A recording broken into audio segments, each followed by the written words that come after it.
বিশ্বনবী একদিন আনাসরে বললেন, ও আনাস, আমার শাম দেশের জুব্বাটা ঘর থেকে নিয়ে আসো। আনাস শাম দেশের জুব্বা আনতে যে প্রতিমধ্যে ছোট্ট মানুষ তো, মদিনার ছেলে মেয়েরা কুতকুত খেলে, ওইখানে দাঁড়ায় গেল। বিশ্বনবী যে জামা আনতে বলছে ভুলেই গেলেন, দাঁড়িয়ে খেলতে আরম্ভ করলেন। আধা ঘন্টা 1 ঘন্টা হয়ে যায়, নবীর জামা আসে না। নবী ভাবলেন, কিরে আনাস রে কখন পাঠালাম জামা আনতে, আনে না কেন, মনে হয় ভুলে গেছে। যাই, কি আর করা, নিজের জামা নিজেই নিয়ে আসি। তো জামা আনতে গেলেন, নিজেই বেরোলেন।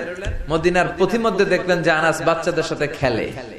বিশ্বনবী কিছুই বললেন না, নিজেও যে খেলা দেখতে শুরু করলেন। আনাস খেলতে খেলতে হঠাৎ আনাসের চোখ বিশ্বনবীর চেহারার দিকে পড়ল।